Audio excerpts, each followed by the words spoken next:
So this morning, we see that God's people had spent 40 days. I don't know if you've ever twigged before that period of Goliath taunting and mocking the Israelites was 40 days. There's reasons why the Bible tells us that. But after 40 days, God's people were scared. They were full of fear. In fact, 1 Samuel 11 tells us they were terrified and had lost all hope. I don't know if you've ever been that scared where you're terrified and you've lost all hope. They were right at rock bottom, no pun intended.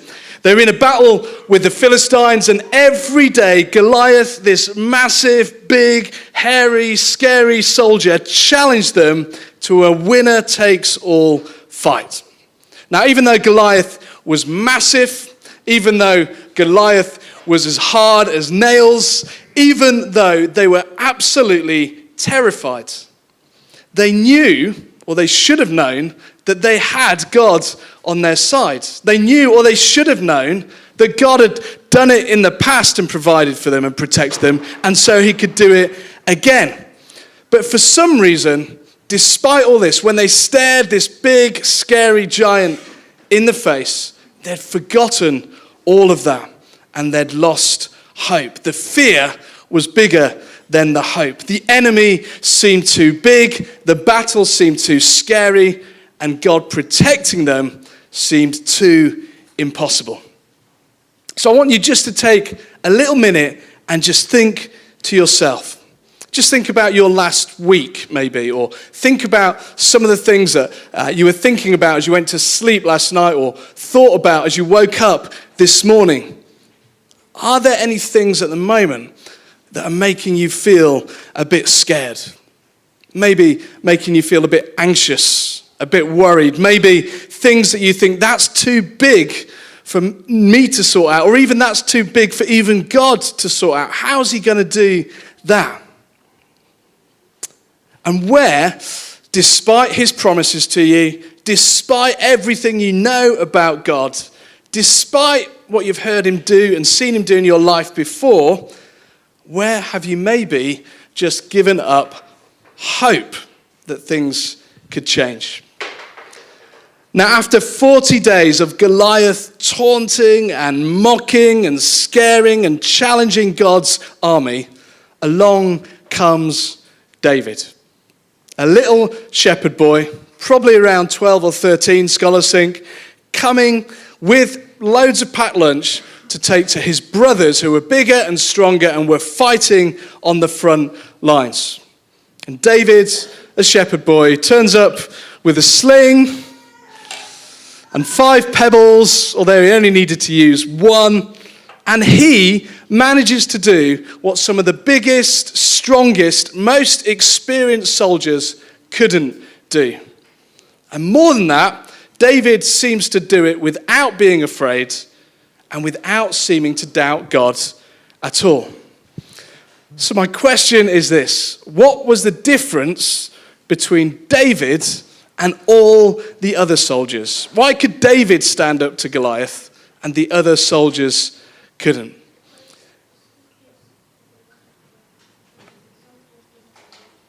Sorry, there's an answer coming here. It sounds great. Do you want to share that, Gabriel? Come on. Come on. Then I can sit down.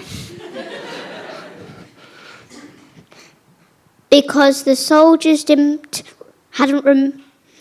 remembered God, but David did, so he chose to fight Goliath, and everyone else didn't because they didn't have the strength of God. Amazing.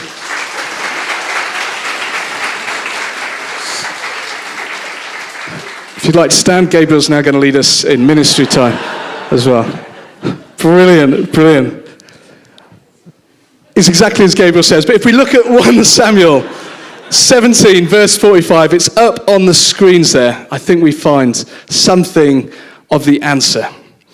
You see, David says to Goliath, "You, Goliath, come against me with sword and with spear and with javelin. You come against me with all these powerful weapons, but I come against you in the name of the Lord Almighty."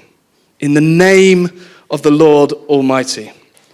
David, like Gabriel said, had complete confidence in God to protect him and make him safe. Goliath had a sword and a javelin and a spear, but David knew they were no match against the name of the Lord.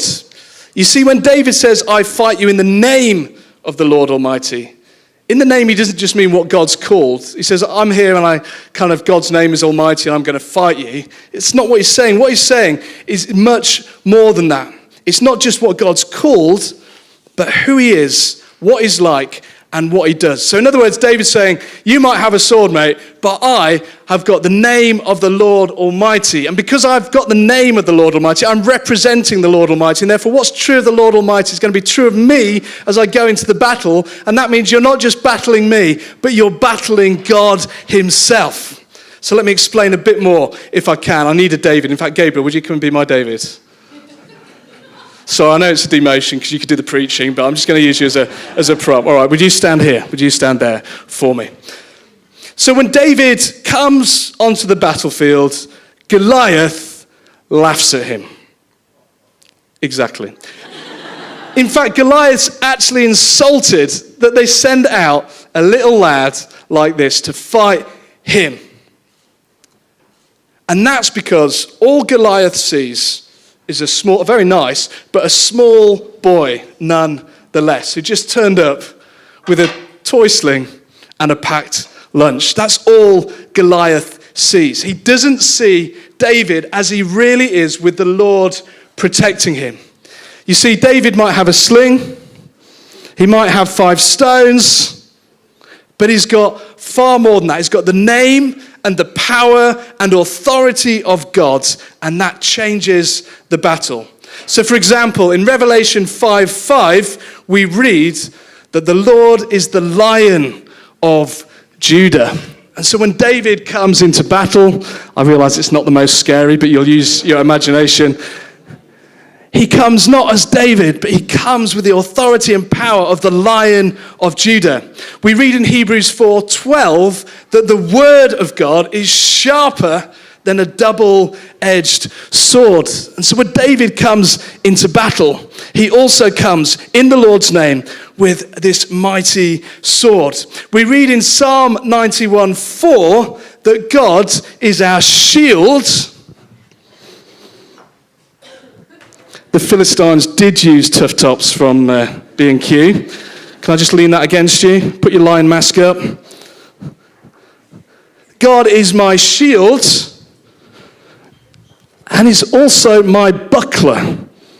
Psalm. It's a little shield, a big shield and a little shield. Let's put that there. Exactly. Brilliant. And then we read elsewhere in Ephesians 6 later on, that actually the salvation, God's saving work, is like a helmet for us. We read that what Christ does on the cross for us is like a breastplate of righteousness. The enemy sees a little boy with a pebble.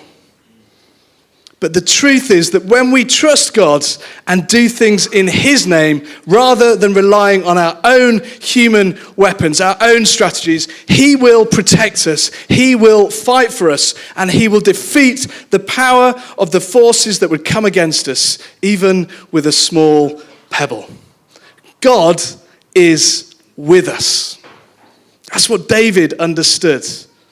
Just let that sink in. God is with us. We know that. We say that. Think of the reality of what it means that each day as we go into school, our nurseries, our workplace, our community, each day as we're dealing with all kinds of things, each day as we're looking out into the world and thinking, gosh, how could this ever be sorted? God is with us. Exodus 14 says this, the Lord will fight for you. You only need be still. The Lord will fight for you. You only need be still. David's power wasn't in his weapons.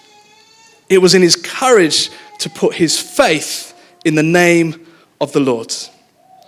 And so after 40 days of trial, 40 days of testing, a true Israelite emerges and sets God's people free, not by javelin, spear, or sword, but in the name of the Lord Almighty. And the giant Goliath is defeated. And in the same way, after 40 days of trial, of testing, a true Israelite emerges from the wilderness and comes to set God's people free. Not by javelin, spear, or sword, but by trusting in the name of his God, and that the Lord would fight for him as he is still, with his arms outstretched on the cross, where the giants of sin and death and shame and guilt are defeated. So, if you think back to those things that wake you up in the morning, that mean it's hard to go to sleep at night, that scare you when you go into school or worry you when you see the news. If you think back to those things, remember, you're never facing those things by yourself. You don't have to face them with just the weapons that you can find or make up. You're facing them with the Lord on your side. God is with you. So the next time you're scared or worried, remember God is with you, fighting for you, protecting you. Next time something seems really difficult, remember God is there with you, protecting you, fighting for you. Next time something seems too hard, remember God is there with you, protecting you, fighting for you. Romans 8:38 says, if God is for us, who can be against us? Was that all right? Yes. Thanks. Give Gabriel a massive round of applause. Let's stand together. We're going to pray. Thanks, Gabriel.